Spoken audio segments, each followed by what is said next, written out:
Breaking news Andhra Pradesh assembly budget సమావేశాలు మొదలయ్యాయి. ఉభయ సభలను ఉద్దేశించి గవర్నర్ ప్రసంగం ముగిసిన తర్వాత బీఎస్సీ సమావేశం మొదలైంది. అసెంబ్లీ సమావేశాల అజెండాను ఖరారు చేయనున్నారు. సభకు హాజరై గవర్నర్ ప్రసంగాన్ని బహిష్కరించిన వైసీపీ బీఎస్సీకి డుమ్మా కొట్టింది. జగన్ నివాసంలో ఆ పార్టీ ఎమ్మెల్యేలు ఎమ్మెల్సీలు భేటీ అయ్యారు.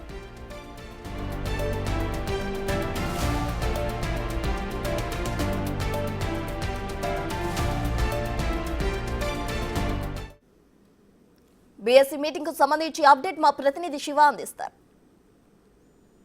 మొత్తం మీద చూస్తుంటే ఏపీ అసెంబ్లీ సమావేశాలకు సంబంధించి ముందుగా బిజినెస్ అడ్వైజ్ కమిటీ సమావేశం బీఎస్సీ సమావేశం కొద్దిసేపు క్రితమే స్పీకర్ అయ్యన్న పాత్రుడు నేతృత్వంలో సమావేశం ప్రారంభమైంది. ఈ సమావేశానికి ముఖ్యమంత్రి చంద్రబాబు, ఆర్థిక మంత్రి పయ్యావుల కేశవ్, స్పీకర్ అయ్యన్న పాత్రుడితో పాటు బీజేపీ నుంచి విష్ణుకుమార్ రాజు, అలాగే మంత్రి సత్యకుమార్ తదితరులు ఈ సమావేశానికి హాజరయ్యారు. 3 నుంచి 4 వారాల పాటు అంటే దాదాపుగా 16 నుంచి 20 రోజుల పాటు అసెంబ్లీ సమావేశం నిర్వహించాలని చెప్పి ప్రభుత్వం ఆలోచన చేస్తా ఉంది. దానిలో భాగంగానే ఇవాళ రేపు అసెంబ్లీ సమావేశాలు జరిగే అవకాశం కనిపిస్తా ఉంది.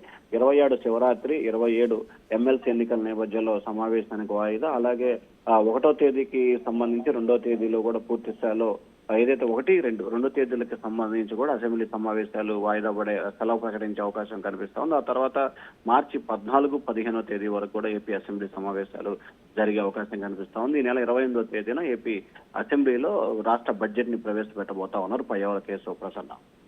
Right Shiva, thank you.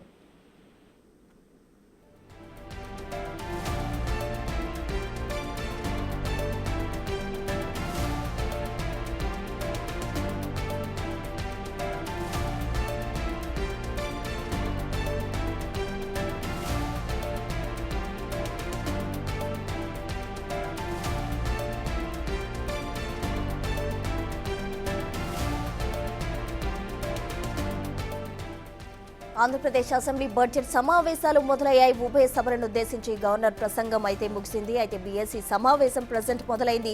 సభలో వైసీపీ నేతలు కూడా గొడవ చేసిన పరిస్థితి. అయితే ప్రజాస్వామ్యం కాపాడాలంటూ కూడా వాళ్ళు సభలో నినాదాలు చేశారు, ప్లకార్డులతో నిరసన కూడా తెలిపారు. అయితే గత ప్రభుత్వ పాలనపై 7 శ్వేతపత్రాలు విడుదల చేశామన్న కోణంలో అయితే గవర్నర్ ప్రసంగం సాగింది. ఇక గవర్నర్ ప్రసంగంతో వైసీపీ నేతలు అయితే వాకౌట్ చేశారు.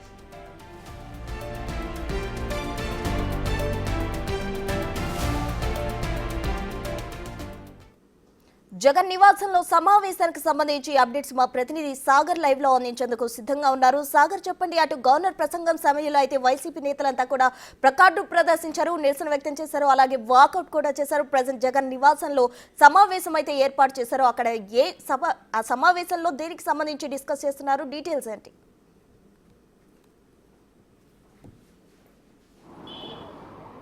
ప్రస్తుత బడ్జెట్ అసెంబ్లీ సమావేశాలకు సంబంధించి గవర్నర్ ప్రసంగం సమయంలో వైసీపీ సభ్యులు బాయ్కట్ చేశారు. ఇటు వైసీపీ ఎమ్మెల్యేలతో పాటుగా ఎమ్మెల్సీలు మొత్తం 44 మంది కలిసి మరలా తిరిగి మాజీ సీఎం జగన్ ఇంటికి చేరుకున్నారు. జగన్ ఇంటి వద్ద జగన్ అధ్యక్షతన ఇక్కడ ఒక సమీక్షా సమావేశం నిర్వహిస్తున్నారనే చెప్పుకోవచ్చు. అంటే ఈ బడ్జెట్ సమావేశాలకు సంబంధించి హాజరవ్వాలా లేదా అనే అంశంతో పాటుగా ఇప్పటికే వైసీపీ ఎమ్మెల్యేలు స్పష్టమైన వైఖరి, స్పష్టమైన డెసిషన్ తీసుకున్నట్లుగా కూడా మనకు తెలుస్తుంది. అసెంబ్లీ సమావేశాలకి కేవలం ప్రతిపక్ష హోదా ఇస్తే మాత్రమే మరలా అసెంబ్లీకి వస్తాము అన్నట్లుగానే అసెంబ్లీ బయట వైసీపీ పార్టీ ఎమ్మెల్యేలు మాట్లాడటం జరిగింది. అప్పటికే మీడియా వారు అడగటం జరిగింది, ఒకవేళ ప్రజా సమస్యల మీద పోరాడాలనుకుంటే ఎమ్మెల్యేకి రాజీనామా చేసిన తర్వాత నిత్యం ప్రజల్లోనే ఉంటూ ప్రజా సమస్యల మీద పోరాడవచ్చు కదా అని అడిగిన ప్రశ్నకైతే బొత్స సత్యనారాయణ కొంత వైల్డ్గా స్పందించారని చెప్పుకోవచ్చు. ఎప్పుడు ఏం చేయాలో మాకు తెలుసు, మా పార్టీ డెసిషన్స్ బట్టి మా పార్టీ అధ్యక్షుడు వైఎస్ జగన్ చెప్పిన నిర్ణయాల మేరకు మాత్రమే తాము నడుచుకుంటూ ఉంటూ కొంత బొత్స సత్యనారాయణ మీడియా మీద కూడా ఆగ్రహం వ్యక్తం చేసిన పరిస్థితులు ఉన్నాయి. అంటే అసలు ఇక్కడ మాజీ సీఎం జగన్ అధ్యక్షతన ఏం జరుగుతుంది, బడ్జెట్ సమావేశాలకు అసలు హాజరవుతారా లేదా, లేకపోతే అసలు ఇప్పటికే బయట బాగా సోషల్ మీడియాలో బాగా ట్రోల్ అవుతుంది. కూటమి సంబంధించిన నేతలు కానీ, కూటమి ఎమ్మెల్యేలు, లేకపోతే వైసీపీ సాధారణ పార్టీ నేతలు కూడా వైసీపీ నేతలు అసెంబ్లీకి హాజరైతేనే బాగుంటుందని చెప్తున్న నేపథ్యంలో ఇప్పుడు ఎక్స్సీఎం జగన్ డెసిషన్ మీద అందరూ ఉన్నారనే చెప్పుకోవచ్చు. అయితే ఇప్పటికే స్పష్టం చేశారు వైసీపీ పార్టీ ఎమ్మెల్యేలు, కేవలం ప్రత్యేక ప్రతిపక్ష హోదా ఇస్తేనే తాము అసెంబ్లీకి వస్తామని చెప్పినట్లయింది. మరోపక్క జియో నెంబర్ 3ని అమలు చేయాలి, అట్లాగే ప్రజాపక్షం అంటే ప్రతిపక్షం అంటూ కూడా కొన్ని ప్లకార్డులు వాళ్ళు ప్రదర్శించడం జరిగింది. ఓవరాల్గా ముక్తకంఠంతో చెప్పేది ఏంటంటే వైసీపీకి ప్రతిపక్ష హోదా ఇస్తే మాత్రమే అసెంబ్లీకి వస్తామని కొంత చెప్పినట్లుగా. సో ఇప్పుడు సీఎం ఏదైతే మాజీ సీఎం జగన్ నివాసం వద్ద అయితే ఇక్కడ ఎమ్మెల్యేలు కానీ ఎమ్మెల్సీలు అందరూ చేరుకున్నారు. వారందరితో కూడా జగన్ మాట్లాడుతున్నారు. సో అసెంబ్లీ సమావేశాలకు సంబంధించి లేకపోతే ఈ 3 వారాల పాటు అసెంబ్లీ జరుగుతుందని ఉన్న సమాచారం ఉన్న నేపథ్యంలో ఈ 3 వారాలకి సంబంధించి ఏ విధంగా ప్రణాళిక రచించాలి, ఏ విధంగా ప్రజల్లోకి ఏ విధంగా వెళ్ళాలి, అసెంబ్లీకి వెళ్ళలేదు అన్న మాట రాకుండా, అసెంబ్లీకి అటెండ్ అవ్వట్లేదు లేకపోతే అసెంబ్లీలో ప్రజా సమస్యల మీద మాట్లాడకుండా బయట తిరుగుతున్నారన్న కూటమి నేతలు లేకపోతే కూటమి సంబంధించిన ఈ టార్గెట్ నుండి తట్టుకోవాలంటే ఎదురొడ్డి నిలవాలంటే ప్రజల్లో ఉండాల్సిన అవసరం ఉంది, ప్రజా సమస్యల మీద మాట్లాడాల్సిన అవసరం ఉంది. కాబట్టి సో ఈ 3 వారాల అసెంబ్లీకి షెడ్యూల్కి సంబంధించి వైసీపీ కూడా ఒక సరికొత్త ప్రణాళిక రచిస్తున్నట్లయితే మనకి సమాచారం అందుతుంది. సో ఈ 3 వారాలకి సంబంధించి ప్రజల్లో ఏ విధమైన కార్యక్రమాలు ఉన్నాయి,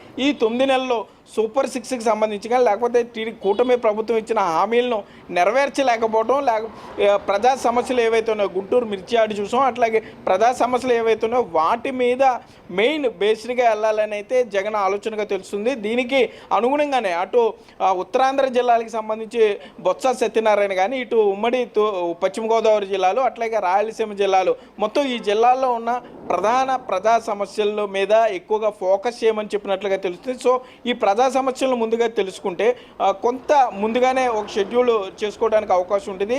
అసెంబ్లీకి వెళ్ళకపోయినా కూడా అసెంబ్లీ బయట ప్రజల్లో ఉంటూ లేకపోతే ఈ మెయిన్ ఏదైతే నియోజకవర్గ హెడ్ క్వార్టర్స్ ఉంటాయో, జిల్లా హెడ్ క్వార్టర్స్ ఉంటాయో వాటి దగ్గర వాటిలో ప్రజా సమస్యల మీద పోరాటం చేయాలి. ప్రజా సమస్యల మీద ఈ మీడియాలో ఎక్కువగా కనపడుతూ ప్రజలకి చేరువయ్యేలాగా చేయాలనేది ఇక్కడ చూస్తే వైసీపీ ఎమ్మెల్యేలకు సంబంధించిన ప్రణాళికగా తెలుస్తుంది. సో ఈ విధంగానే షెడ్యూల్ అయితే చేసుకుంటున్నారు. ఇప్పటికే బొత్స సత్యనారాయణ మాట్లాడుతున్నాడు. ఆయన ఇప్పుడు గుంటూరు మిర్చి యార్డుకి సంబంధించి అక్కడ చాలా రైతులు ఇబ్బందులు పడుతున్నారు, రైతులను ఇప్పటివరకు పట్టించుకోలేదు. కేవలం ఎక్సీఎం జగన్ వచ్చిన తర్వాత మాత్రమే అక్కడ కొంత కదలిక వచ్చింది ప్రభుత్వంలో. అప్పటి వరకు గుంటూరు మిర్చి రైతులను ఆదుకునే ప్రయత్నం కూడా చేయలేదు.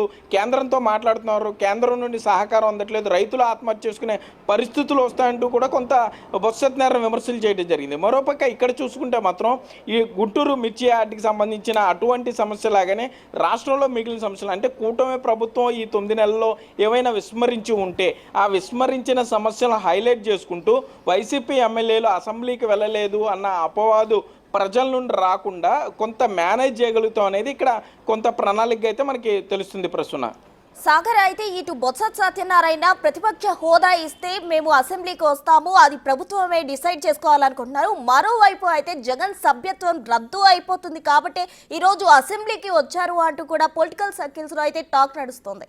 దానికి సంబంధించి ఏమంటారు?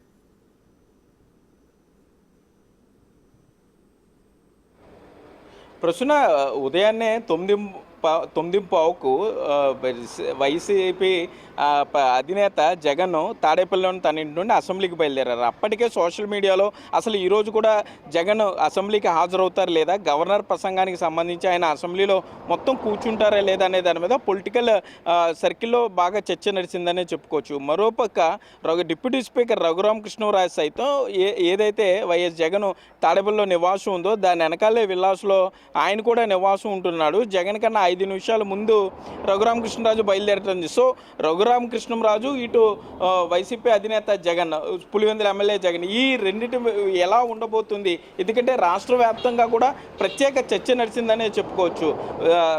జగన్ రఘురామకృష్ణరాజును అధ్యక్ష అని పిలుస్తారా, ఇంచుమించుగా ఒక రకంగా ఇటు గోదావరి జిల్లాలో ప్రతి దాని మీద బెట్టింగ్ నడుస్తూ ఉంటుంది. సో దీని మీద కూడా రఘురామకృష్ణరాజు చైర్లో ఉంటే తప్పనిసరిగా జగన్ అధ్యక్ష అని పిలవాల్సి వస్తుంది. కాబట్టి దాని మీద కూడా ప్రత్యేకంగా సోషల్ మీడియాలో చర్చ జరిగిందనే చెప్పుకోవచ్చు. మరోపక్క ఈ అసెంబ్లీ జరుగుతున్నంతసేపు కూడా ముందు నుండి 2 రోజుల ముందు నుండి కూడా ఇటు వైసీపీ సోషల్ మీడియాకు, ఇటు కూటమి సంబంధించిన సోషల్ మీడియా కార్యకర్తల మధ్య పెద్ద వారే నడుస్తుందని చెప్పుకోవచ్చు.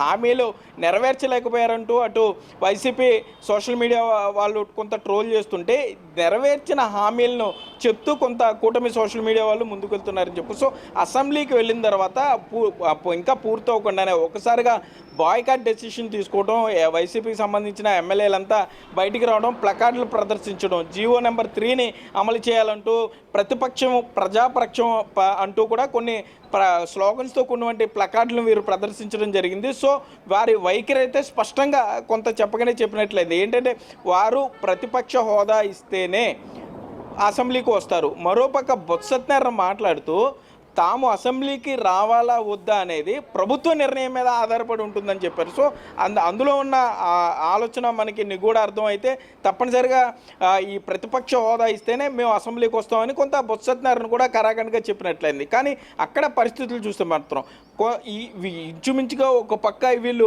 భయపెడుతున్నారా లేకపోతే రిక్వెస్ట్ చేస్తున్నారా అనేది అర్థం కాని పరిస్థితి. ఏదేమైనా బొత్స సత్యనారాయణ కొంత డిఎల్సీ మీటింగ్ అయితే అటెండ్ అయ్యారు.